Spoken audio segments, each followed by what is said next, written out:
കേന്ദ്ര സർക്കാരിൻ്റെ പുതിയ FCRA ഭേദഗതി ബില്ലിനെതിരെ ശക്തമായ പ്രതിഷേധം രേഖപ്പെടുത്തിയിരിക്കുന്നു സീറോ മലബാർ തൃശൂർ അതിരൂപത മെത്രാപ്പോലീത്ത മാർ ആൻഡ്രൂസ് താഴത്ത്. അത് വലിയ വാർത്തയായി മാപ്പത്രങ്ങൾ തലക്കെട്ടിൽ കൊടുക്കുമ്പോൾ അവരുടെ ലക്ഷ്യം ഒരു മതവിഭാഗത്തിന് മാത്രം ഇളവ് നൽകണമെന്നാണോ?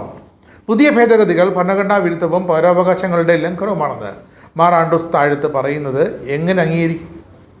വിദേശ സംഭാവന നിയന്ത്രണ നിയമത്തിലെ പുതിയ വ്യവസ്ഥകൾ അത് വരാൻ പോകുന്നതേ ഉള്ളൂ. വ്യക്തികളുടെയും സംഘടനകളുടെയും പ്രവർത്തന സ്വാതന്ത്ര്യത്തെ തടസ്സപ്പെടുത്തുന്നതാണെന്നും അദ്ദേഹം പറയുന്നു. രാജ്യത്തെ ന്യൂനപക്ഷമായ ക്രൈസ്തവർക്ക് നൂറ്റാണ്ടുകളായി ലഭിക്കുന്ന വിദേശ സഹായം അപ്പോൾ നൂറ്റാണ്ടുകളായി ലഭിക്കുന്നുണ്ട്. സ്കൂളുകൾ, അനാഥാലയങ്ങൾ തുടങ്ങിയവ വഴി രാഷ്ട്ര നിർമ്മാണത്തിനാണ് ഉപയോഗിച്ചിട്ടുള്ളതെന്ന് അദ്ദേഹം പറയുമ്പോൾ, കാലം മാറി, നിങ്ങളും ഇങ്ങനെ വിദേശ സഹായത്തിനെ കൈനീട്ടി ഇരക്കുന്നത് അവസാനിപ്പിക്കണമെന്നാണ് വിശ്വാസികളുടെയും കേരളത്തിൻ്റെയും അടക്കം ആവശ്യം.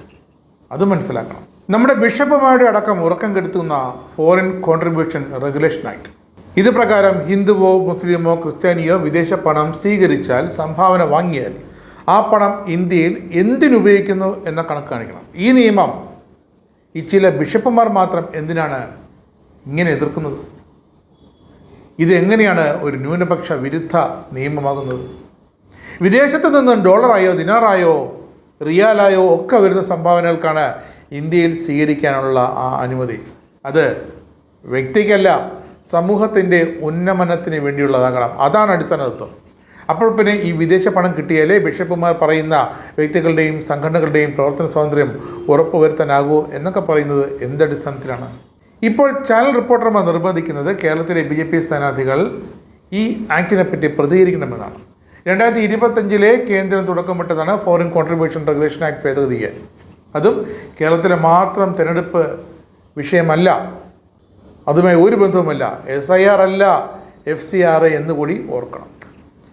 ഫോറിൻ കോൺട്രിബ്യൂഷൻ റെഗുലേഷൻ ആക്ട് എന്നത് ഇന്ത്യയിലെ സംഘടനകൾക്കും NGOകൾക്കും സന്നദ്ധ സംഘടനകൾക്കും വിദേശത്തു നിന്നും പണം സ്വീകരിക്കാനുള്ള നിയമമാണ്. സംഭാവന വഴി വിദേശ ഫണ്ടിൻ്റെ ദുരുപയോഗം തടയുക, ദേശീയ സുരക്ഷ ഒന്നുകൂടി ഉറപ്പാക്കുക, സുതാര്യത കൂട്ടുക എന്ന ലക്ഷ്യത്തോടെയാണ് വിദേശ ഫണ്ടിൻ്റെ സ്വീകരണവും ചിലവഴിക്കലും കൃത്യമായി ഓഡിറ്റ് ചെയ്യാൻ, മോണിറ്റർ ചെയ്യാനായി സർക്കാർ കൊണ്ടുവന്നിട്ടുള്ള FCRA ഭേദഗതി ബിൽ.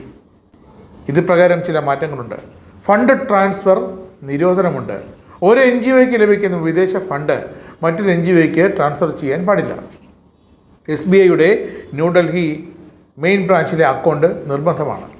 എല്ലാ FCRA അക്കൗണ്ടും സ്വീകരിക്കേണ്ടത് state bank of India New Delhi main ബ്രാഞ്ചിൽ തുറക്കുന്ന പ്രത്യേക അക്കൗണ്ടിലൂടെ ആയിരിക്കണം.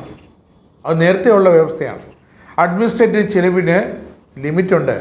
NGOകൾക്ക് ലഭിക്കുന്ന ഫണ്ടിൻ്റെ 50% അഡ്മിനിസ്ട്രേറ്റീവ് ചെലവിന് ഉപയോഗിക്കാമെന്നത് മാറ്റി അത് 20% ആക്കി.